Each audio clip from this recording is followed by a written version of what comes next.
She's a loving wife, a devoted mother, and also a deranged suburban serial killer with a thing for good manners and old-fashioned justice. This week, we're kicking off our Lillard Mayhem Month with Serial Mom from 1994, dark comedy cult classic from the brilliantly twisted mind of John Waters.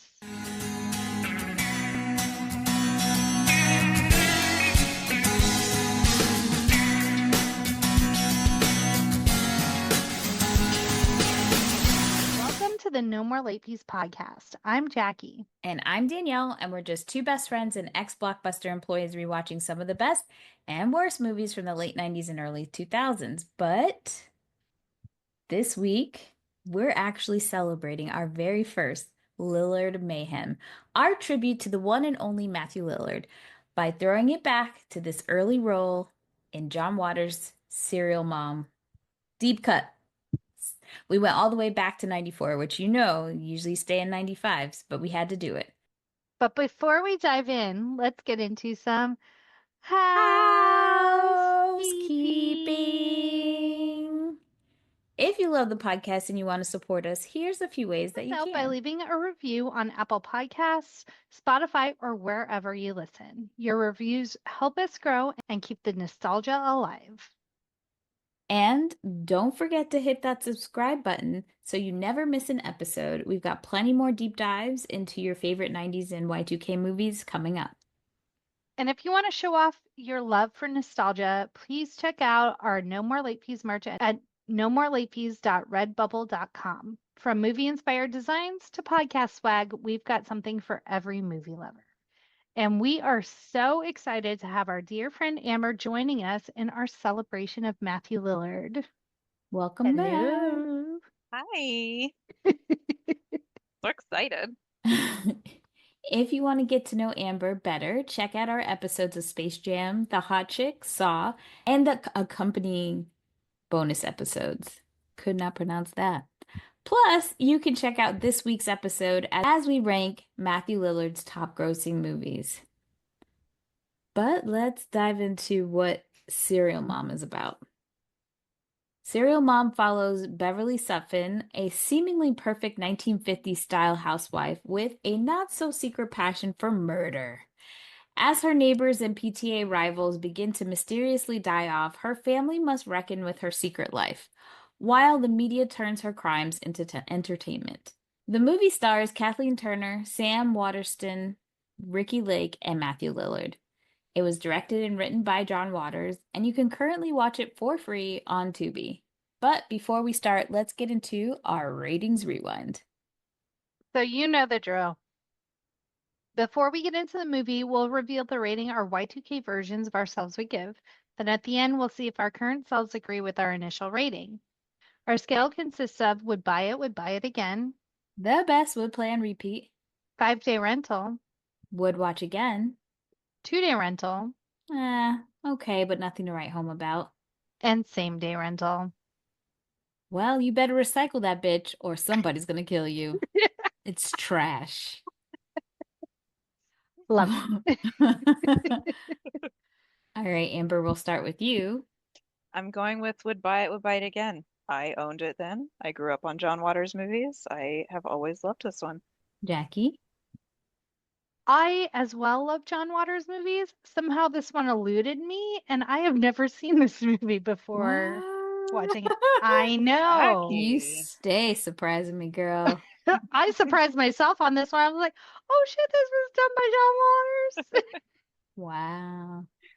It's a would buy for me. I watched, I didn't realize how much by heart I knew this movie because it used to be on HBO all the time and I had no supervision, so I was watching this shit all the time. It was a great time. Loves. So this movie had a budget of $13 million. It had a worldwide gross of $7 million. So it definitely didn't make its budget back. But this is definitely considered one of those cult classics. Like once it got on VHS, DVD, it just everybody started renting it and seeing it. But who cares what I have to say? Let's hear what Lil Raj had to say about this movie. He awarded it 2 stars out of a possible 4, While he found some of Waters' satire effective, he felt that Kathleen Turner's decision to portray her character's mental illness with realism as opposed to a campy fashion, while brave, made the character difficult to laugh at. He wrote, "Watch Serial Mom closely, and you'll realize that something is miscalculated at a fundamental level. Turner's character is helpless and unwitting in a way that makes us feel almost sorry for her. And that undermines the humor. She isn't funny, crazy. She's sick, crazy." Okay, we'll ride with that note. I Got mean, real I see what he's serious. saying. Hard disagree. Well, before we get into the cast and crew, let's hear a message from our pod pals. Welcome to the Busy Signal. My name is Jim, and I'm the host of this retrostalgic 80s, 90s, and early 2000s podcast. Each episode covers something from back in the day that we all took for granted, things that are now extinct or quickly going that way. Things like payphones, snacks, old school tech, sodas, experiences, video games, and even the toys that tried to kill you as a kid. All this and loads more. New episodes drop every other Friday. So subscribe and tune into the Busy Signal podcast for some super rad retro fun. And don't forget to reach out and touch the past. Okay, so cast and crew: Meryl Streep, Kathy Bates, Glenn Close, and Julie Andrews, who are all considered for the role of Beverly before Turner was cast. Julie would have been amazing because it's like the most unexpected, Yes. Oh yeah. like you could see her being very stern and meticulous and positive and maybe even sing while slaughtering somebody. Yeah. And I think what the horror genre needs more than anything is musical horror, because why? Why not? Nothing gets more Absolutely. campy than a musical. No, that's true. The original choice for the lead role was Susan Sarandon, but her asking price apparently was too high for such a low budget film. I Low mean, budget. she does do camp. She does. She would have been fun. She She would have would rocked it. have. But Yeah. I think was she in, I have to think about it. I thought she was in that movie that had like a Amanda Peet in it, but I'm not sure now. So I'm gonna go look that up. What do you got, Amber? Oh, sorry. John Waters was interviewed about the movie and asked how he cast Kathleen Turner as Beverly. Waters said that other prominent actresses expressed interest in the part, but angered him by either asking if he could rewrite the script to make Beverly less malevolent or saying they couldn't sign up for a role without doing a cast rating first. Turner made neither of these demands and said she'd love to play the role, and Waters immediately cast her. I love that she decided to do it, and then one of her continuous scene partners or that she does movies with decided to call her up and say, I don't think you should do this movie. And that was good old Michael Douglas. He told her not to do it. I don't know what he was thinking. I don't trust his judgment. He couldn't see what she saw in it. No. No. Our precious Will Wheaton auditioned for the part of Chip, but ultimately went to Matthew Lillard, which is why we have all gathered you here today. I don't think Will Wheaton would have been bad in this part, No. but it was, I do think that Matthew Lillard took some parts and made it more funny. Mhm. I couldn't see the scenes at the end where they're at the courthouse and he's trying to like make deals on the phone. I don't know Yeah. if I would have imagined Will Wheaton doing that. Yeah. But speaking of Matthew Lillard, this was his first starring film. I think this was his second movie ever. And he noticed that Kathleen Turner had memorized everyone's name from the call sheets. And he asked her, why did you do that? And her reply was, "Oh, honey, that's the first thing you do." Okay. I I think wonder if that's she nice. memorized cast and crew. Because I Mm, think it would be more impressive if like she knew the crew by name as Everybody, well. yeah. Yeah. yeah. The But audio for Ted Bundy in one of Beverly's correspondences was with the jail killer is the voice of John Waters. And an actual person named Dottie Hinkle worked as a clerk at the courthouse used in the movie. This was an oversight by production since Mink Stoll's character is also named Dottie Hinkle. The real Dottie Hinkle, however, did not sue, but instead gladly signed a waiver allowing the use of her name. well, I hope she got more money for that. Yeah. Like, Just how realized that. random. That is not like Dottie Mary Hinkle. Smith. Yeah. Right. Such a very specific name. Yeah. Okay, let's get this party started. We're introduced to Beverly and her family, and it's very like 1950s stylized house. And you can tell a couple of things from this opening scene. One, Beverly hyper focuses on things and can't let it go, which is what leads to the majority of her killings down the road. I know that I normally am a villain apologist. Besides the actual killings, I don't really think she was wrong. Nope.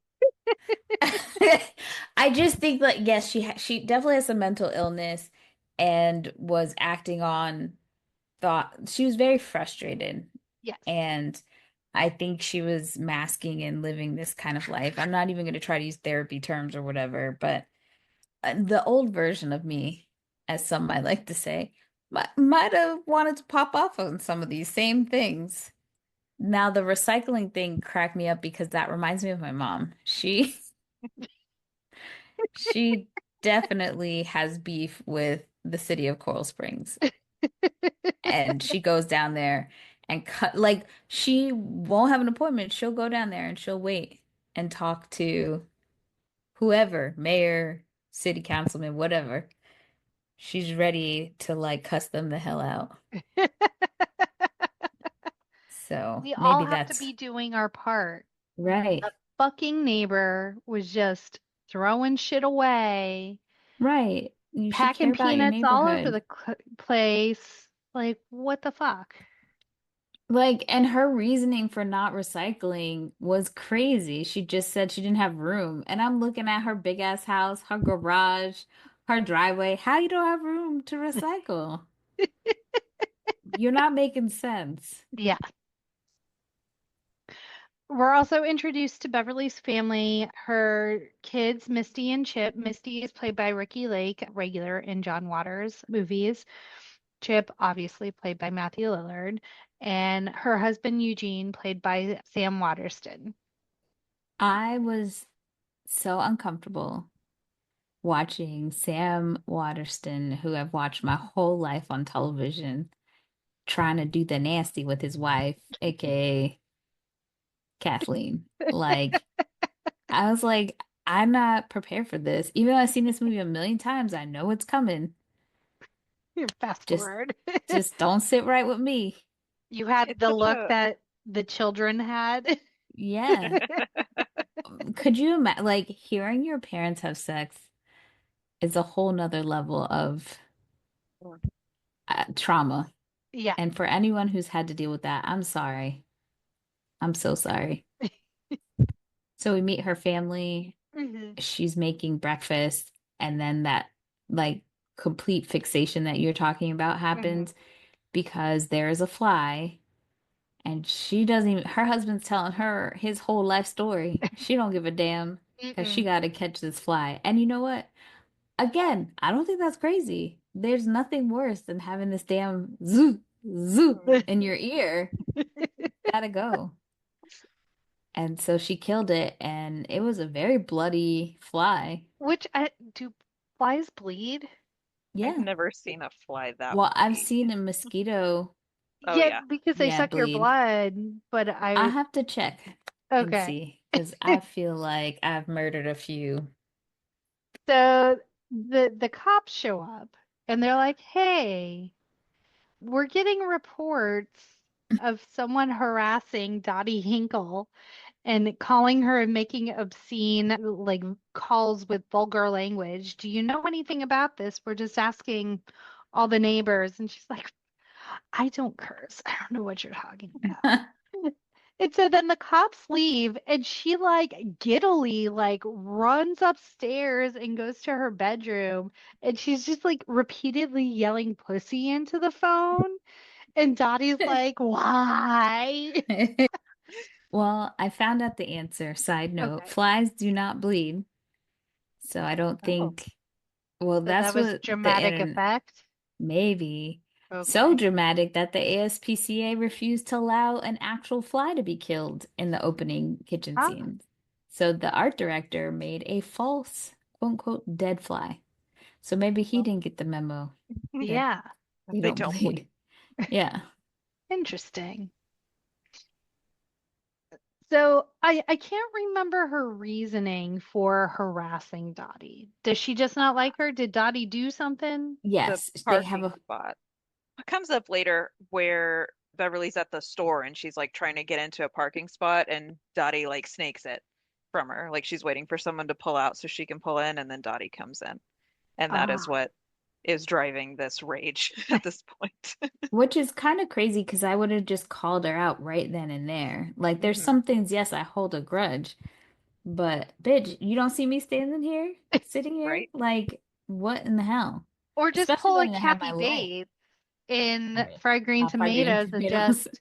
Tawanda it and just slam your car into hers. I rewatched that movie the other day and I said, Mom, how did you let me watch this shit? Like, It is so good, but so sad. yeah, such a good movie. Another movie that deals with that with mental illness without saying it's dealing with Right. mental illness. So yeah, we learn because she has her flashback about Dottie, and you see her prank calling, having the time of her fucking life in the morning. And this neighbor of hers walks in her like just walks in her house, keeps calling her name. She's not responding. She goes all the way upstairs and walks in this woman's bedroom. Like, you clearly they're not friend like they're friends, but they're not friends like this where you could just be Yeah. walking in my house. Hmm. It Ken I'm it was thoroughly upset that this lady just took it upon herself to walk into her house. What TV show was she on back in the day? The Wasn't actress she name is the secretary in Ferris Bueller's Day Off? I no. could be way off. she's Mrs. Puff on SpongeBob, if that's helpful. The actress's name is Mary Jo Catlett, but I've seen her in something like I'll look it up. Hmm. what's the one with Rudy and not Rudy? That's oh God. Now I can't think of the name. Oh, I have to Give me get give through her my all of break. this No. SpongeBob. Facts of Life. Was she in Facts of Life? No, I don't think so. Let me pull it up. Okay. While I'm doing that, Barbara then goes next door, right? To the neighbor's Uh, house? Or is that Who is Barbara? I don't know. Beverly? Sorry. It was my turn this time. I was like, what? I'm looking, I went to go look at the list. I said, who's Barbara now? Oh, she was on Um, Different Strokes. that's what it was. Thank you. Yeah. I knew it was one of those shows. Danielle, she was also on General Hospital I'm not surprised, but for I don't two know if it was years. not, I don't know if it was my time period or not. Okay. Like I might have been too young to be paying attention. Anywho, maybe that's in a bit because Beverly harasses Dottie. The neighbor interrupts her. And then later on, we see Beverly at the neighbor's house with Dottie, like having tea. Yeah. She crashes that party Hmm. somehow, and she's really fucking with Dottie and lets it out of the bag that it's her that's been fucking with her this whole time. And I think the police officers actually asked because they find out about her, the magazines, and Hmm. she's so quick to say, who's the magazine doesn't belong to her, and that She got a plan. she does. She's like, oh, that woman never recycles, so I just, had to take it upon myself or whatever. So she is like ready, and it's like the cops kind of know, but I'm also confused because Misty, the daughter played by Ricki Lake, is also very heavily flirting with this cop. And I'm like, Yeah. okay, how old is she supposed to be? She's like college age, but she Okay, is like every dude she sees, she's like making eyes at him. right. Yeah. And so this guy, which I'm confused because like she thinks they're dating. He comes to pick her up because she works at the flea market and sells stuff. And this is when the kids are all like heading out. This is before That Rosemary spoke to comes. me because, like, she's like, I paid like $1 for this. It was like a Village People album. Hmm. I'm gonna sell at the flea market. I was like, oh, that sounds exactly like Ken and I every time we go thrifting. Yeah, they also brought a Pee Wee Herman doll Hmm. Yeah, because we meet Chip's girlfriend, who I forgot what the character's name is. Birdie. Birdie, right. We meet Birdie and we also meet Scotty. Scotty Mhm. doesn't know for real. Scotty does not know, and Scotty doesn't know how to keep his mouth shut. No, Scotty is a horn dog, like real bad. And we also find out that Chip is like a horror movie buff and he's obsessed with horror movies. He works at the local video store and his whole room is horror. He makes people watch like the grossest like movies that he can find. Poor Scotty barfs at one point because it's so disgusting. But his But mom loves that shit. Oh yeah. She yeah, she's doesn't into even it. flinch. So after she goes and fucks with Dottie, she actually breaks one of not Beverly, what's her name? Rosemary's Fabergé eggs.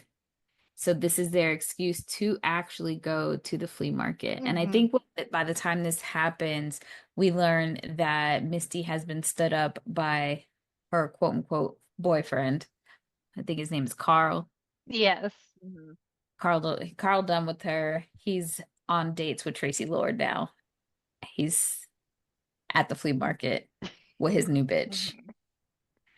Who is another John Waters darling, Miss Yes. Tracy Right. Lords. And when they're there, I feel like she had to have killed somebody. This wasn't her It's the The first kill. the teacher. teacher came first. Right. She finds out that Chip is having problems in class. So she goes to the parent teacher conference. And Which this is when they keep calling it, she has to go to a PTA meeting. And I'm like, Yeah, that's not a PTA meeting. That's just no, a parent teacher conference. yeah, I was confused. I yeah, was confused that this woman in broad daylight got so annoyed with this man, said, "Oh, I'm gonna fuck him up in broad daylight." And so yeah. she ran over him and killed him without a second thought. And of She did course, she did not just like hit him with her car. She hit him, backed up, and then drove over his body. She double tapped him. yeah, it was bad.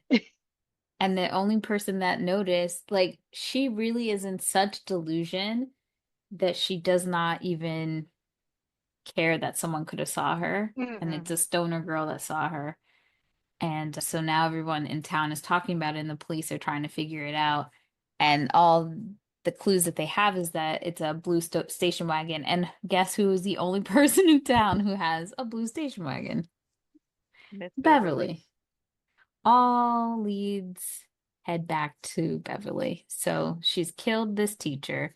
Now she's at the flea market and she takes this fire poker that Rosemary gets and finds Carl in the bathroom. She supposedly checks all the stalls, but doesn't realize there's a horny dog guy in there jerking off.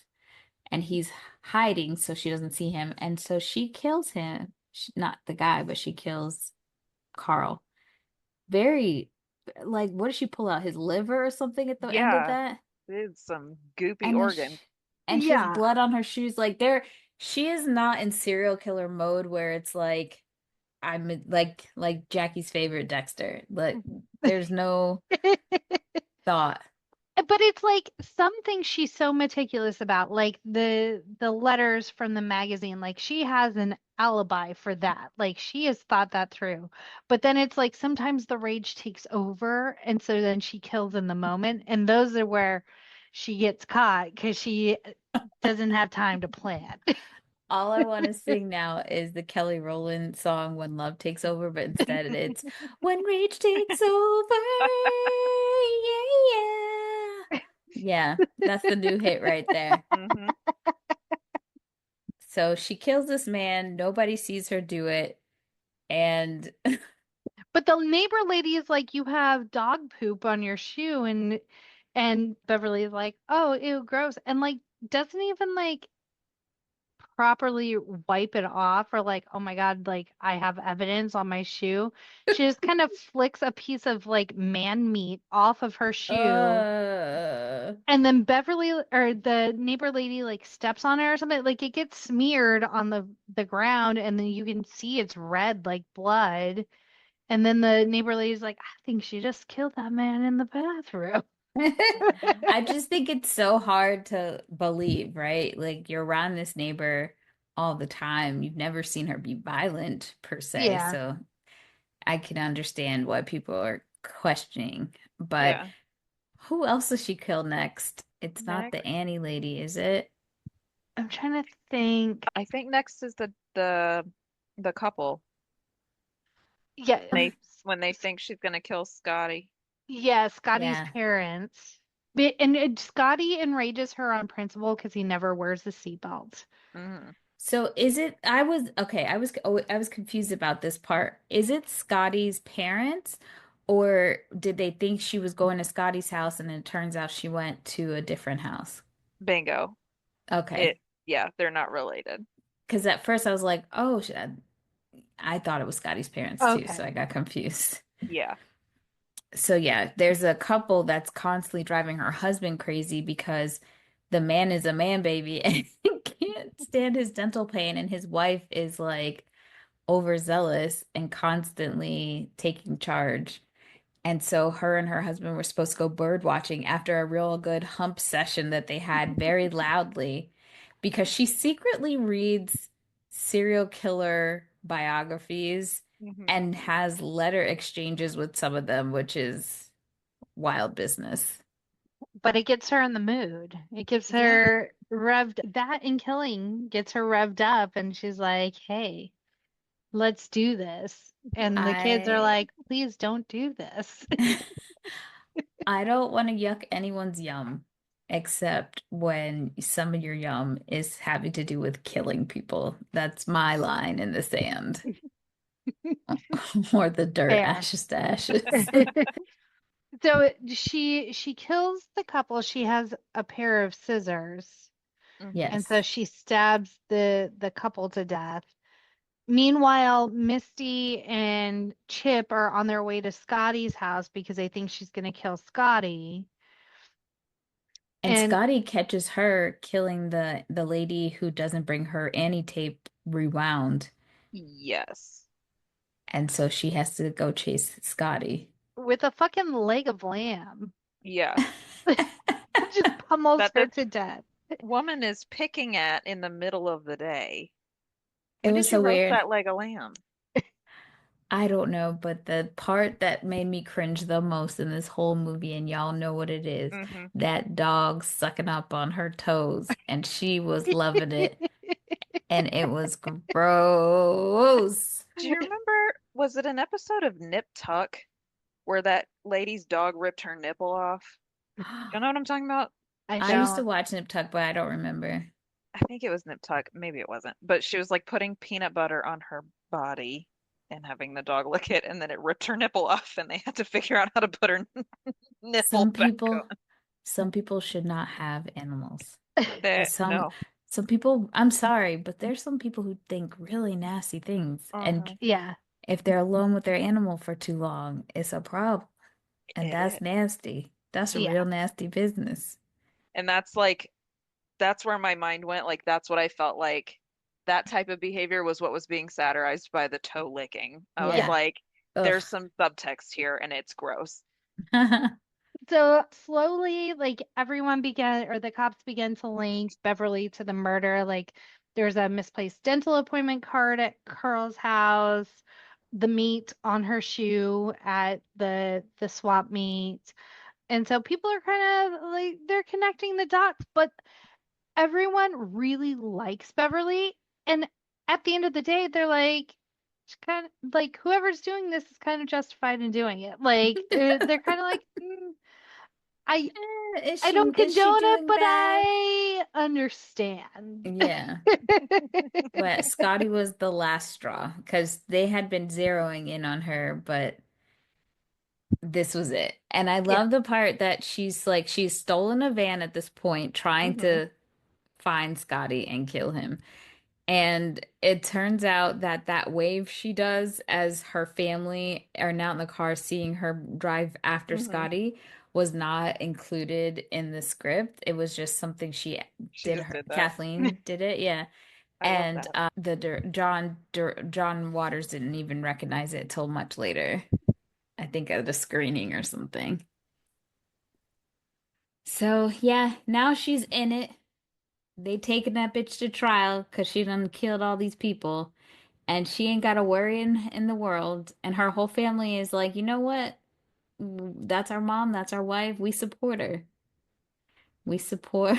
We Mhm. support a And you woman's know what? wrongs and rights. And Chip sees an opportunity, and Yeah. he's like, "We're gonna monetize on this bitch. We're gonna get her on all the talk shows. We're gonna let her story be heard." They're Yeah. like selling merch outside the courthouse during Yes. the trial. If I was one of the families who had lost a family member and saw this, I would have reacted the same way that that guy does. He punches out Chip, and Chip's like, "Look, man, I'm sorry." And then they start talking about who could play his brother, and then all of a sudden he's good. Like Yeah. Yeah. it's, I know it's satire, but it's crazy. It's so Mhm. wild. And somehow Beverly has now decided she is going to be her own lawyer, and she's dodging bullets left and right. She is wiping the floor with the prosecutor. It's Mhm. pretty bad. She is immediately distracted, though, by Miss Patty Hearst and her white shoes. Right after Labor Day. Let me tell you, I don't have a lot of fashion do's and don'ts, but my grandma definitely embedded that white shoe after Labor Day situation in my brain. And to this day, even living in Florida where that rule doesn't necessarily apply as much, I'm like, I don't know. Can't quite bring yourself to do it. It it's Halloween. I don't know. It's for a costume, but Nana knows the Mm, rules and I yeah. follow them. Beverly was not playing about that and them shoes. Then we get a surprise cameo by Suzanne Summers because now she's in talks to potentially play Beverly's character in TV Yeah. movie on screen. I don't know. So she looked fantastic in that movie. Yes, she did. So good. Peak Gorgeous. Suzanne. Yeah. And then she gets off. Yeah. She's found not guilty. Everything's good. And nobody's paying attention. What does she do? She goes to the bathroom. She interacts with the lady wearing white shoes and kills that bitch. Hmm. Her With family, when the verdict happens, though, like, you see that just like that dread sink in, which I think is hilarious because, like, they clearly wanted her to, like, not go to prison forever, but now they're faced with the reality of she's coming home to live in our house with us. yes. Right. She needs to be put in a mental health facility because it's not going well. Mhm. So they find out that that lady's dead, and it kind of ends like that with everyone like, oh, damn. I was so confused at the beginning of the movie because it's like a whole like the these are based on actual events and like we have all these warnings. I'm like, what is it based? And, like I had to Google it. I'm like, I could imagine like being in the 90s and not having the access to information we have now and just And just going through believing it. going through a better part of my like adolescence thinking that this was like an actual thing that happened. Yeah, And this same. lady is roaming free among us. Same with Blair Witch Project. I Oh thought my that Yes. God. shit was real That one horrible. fucked us up, didn't it? Yeah. Well, yeah, she's in big trouble. That's it. That's Serial Mom. We did it. We did it. One thing is that Misty, I always thought she was flirting with the detective, but then I totally forgot that at the end she gets together with The true journalist? crime writer or something. Yeah. Yeah. And I was like, oh, I don't know why I thought she ended up with the cop, but that was pretty much it. She'd be bouncing from man to man. Mhm. All right, ladies, were there any fun facts we missed? Like most of John Waters' other movies, it was set in Baltimore, Maryland, and most of it was filmed in Baltimore as well. And its immediate northern suburb, Towson. Nobody loves Baltimore more than him. I'm Good surprised his ass wasn't on morning, the wire. Baltimore. And I love that he picked a video store that was his local video store to be in the film, which was, you know, I doubt it's still around though. I also doubt that. John Waters said on the DVD commentary the hardest location to secure was the church, where we see the marquee Capital Punishment and You for Sunday service. Right. They have that service when she is like, they know that she's the killer and she's just smiling, Oblivious, having the having a time of great her time. life.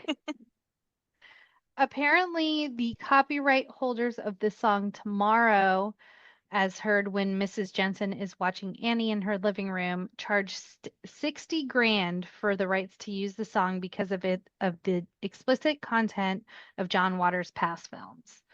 Well, I asked where the budget was going. I see now. Right Tomorrow. there. Tomorrow. Tomorrow in Daybreak. Yeah. Oh my God, I forgot about Daybreak. It You're takes like her to her 60 happy times. place. Well, Kathleen Turner asked John Waters if she could bring her friend Sandra Day O'Connor to the set, and Waters was obviously amazed and happily agreed.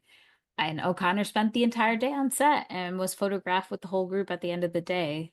So That's I so love that cool. yeah. I remember when I was little learning about Sandra Day O'Connor, I always confused her with Sandy Day? Sinead O'Connor? No. The girl who played Gidget, who was like my Sandra favorite. D? Sandra D. Yes, I got them confused a lot. John Waters said on the Blu-ray special features that this is his favorite of all of his movies that he has made during his career, which, I mean, I'm sure he's made some since then, so we'd probably have to ask him that question again. Well, Jackie, Scotty's car is not a GTO. It's a 1967 Pontiac Le Mans. I hope I said that right, which you can clearly see on the passenger side of the dashboard when the top is down. How'd they I get would that have just wrong? said red car. Red car, no top. Yeah. See if there's anything else. Well, let's talk about how the movie even got started. So apparently the film had a trouble post-production. There was a conflict between Waters and Savoy Pictures. So in his 2019 book, Mr. Know-It-All, Waters states that the executives from the studio viewed an early cut and then objected to its violence and dark comedy. They demanded the film be substantially re-edited and given a different ending, which Waters refused to do. Listen, John Waters is going to do what John Waters is going to do. Right. You either give him the funding and let him do John Waters, Right. or you don't give him the funding. Like, why are you going to Yeah. argue with him? They Yeah. saw the script. Like, what are we talking Yeah. about?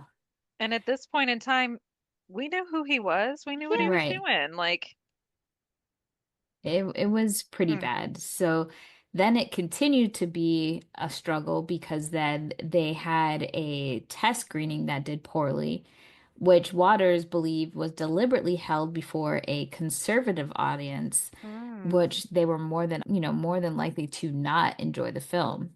So he contrasted it with a more receptive screening for members of the film industry in LA. And then what actually probably got all of this to stop was that Kathleen Turner reached out to her friend Liz Smith, who's a famous gossip columnist in New York. Well, I don't know if she's in New York, but I think she is. She intervened and put a column in the newspaper saying, "Leave serial mom alone," publicizing the situation. And then Savoy eventually relented on all of its demands. So that's how we got it. It's just, there is a place for satire, and there are a place for movies like this, and directors and writers like John Waters. And Yeah. is it ever going to be a huge, like, blockbuster movie? No, but you are catering to an audience who are like devoted to this type of humor. So I feel bad that I'm sure every movie he makes, he has the same argument every single time. Right. It's like, mhm. just let him do what he's gonna do. And it's funny because he had a hard time during this time when Hmm. indies was like an okay thing to do. I can't even imagine how hard it is now to get things, money behind it. I Yeah. know why the studio was giving it a hard time because when they look at trying to get a wide audience to see it, when a movie is rated R, that means you're cutting out a lot of people that can't see harder. So, yeah, didn't do so well. All Yeah, he right. really hasn't written anything since 2015, with the exception of Hairspray Live, which If you have any hot takes or disagree with us, agree with us, whatever, let us know. Hit us up at No More Late Fees on Instagram, Facebook, TikTok, Twitter, YouTube, Threads, and Blue Sky. And let's get into present day ratings. Amber, we'll start with you. Still would buy again. I own it. Jackie, now that you've seen it. technically I own it because I purchased it to watch it, but I will give it a 5-day rental. This one's a nostalgic watch, so I would buy still. I still own it, and once Jackie hooks up my DVD player, I'll watch it. Well, if you have any feedback for us, hit us up at our quick drop 909-601-6653. Twat us at the Twitters, hum us at the threads, but butterfly in the sky at Blue Sky, and you could be featured on a future episode. And join us next week as Lillard Mayhem Month continues with The Curve. Amber, a pleasure as always. Thanks for Yes. joining us and So fun. your love of John Waters and Matthew Lillard. Always. You can always count on me for that. And as always, be kind and rewind. And don't wear white after Labor Day. That's right. Mhm.